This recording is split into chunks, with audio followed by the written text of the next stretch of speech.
Thank you, Kristen. Nancy?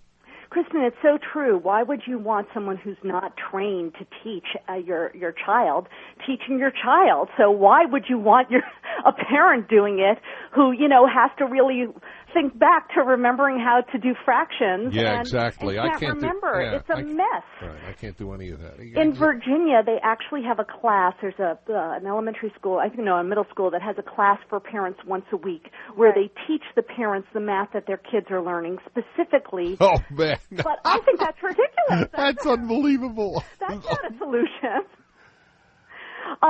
It's true. All right. You know what, Kristen? I got to take some more calls. Okay, thank you very much.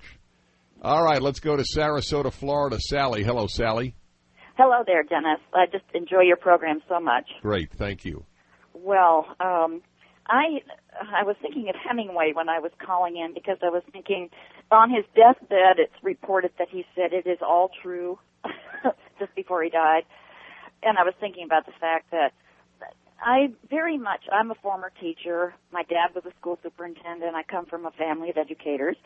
But I am very much sympathetic to seeing children come home double over with backpacks that just you couldn't even imagine what's in those things and what they're doing at home when they get there. But my point actually is that I do believe that homework, when it's carefully done, has been shown by research studies to raise children's test scores by 10 points.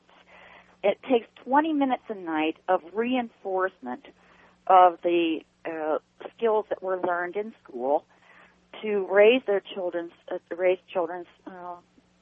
test scores. And I do believe that the reinforcement at home is very important, and I very much support homework. All righty. I thank you, Sally. I have to thank you, too, Nancy Kalish. Oh, okay. Thank you. It's been a pleasure to talk to you.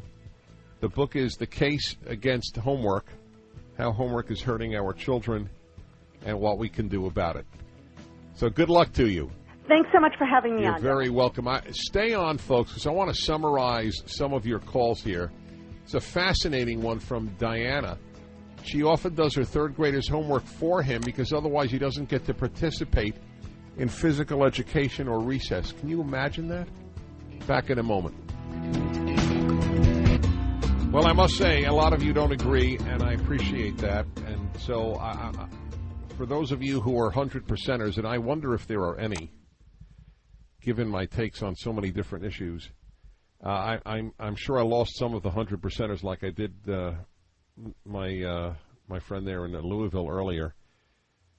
But, folks, I do think that school is a bit often overrated.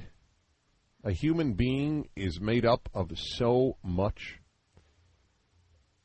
I'm not a studies fan, but that study that this woman, Nancy Kalish, who I just had on, who wrote The Case Against Homework, where she said that the best predictor of later college success was whether or not the kids had time with the family.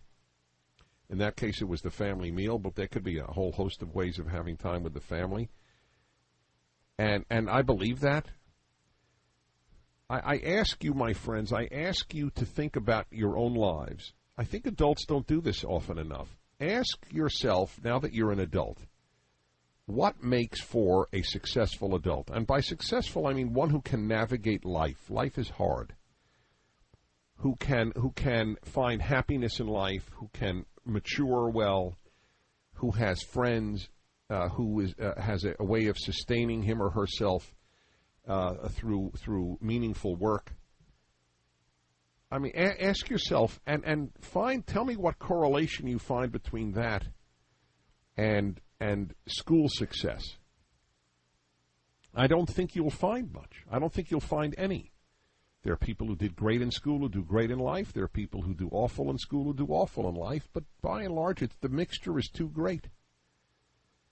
And I do want to make this appeal on behalf of kids, and that is allowing kids to be a kid.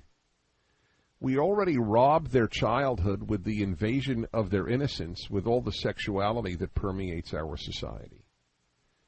That's one way they're robbed of their childhood. Then they're told to work in school. I mean, it's one thing if they worked outside of school, I mean, I wouldn't even mind that if the kid after school did work, I don't know, washing dishes at a restaurant even. I mean, but more schoolwork, is it going to engender a love of the subject?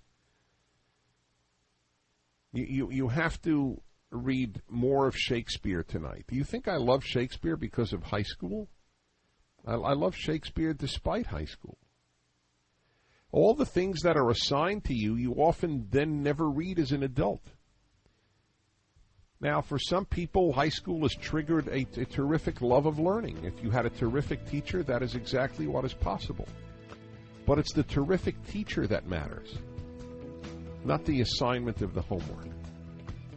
Eric and Diana and Tracy and Dana and the lines whose names are not up, please forgive me. It always hurts not to be able to take calls, especially when you've waited.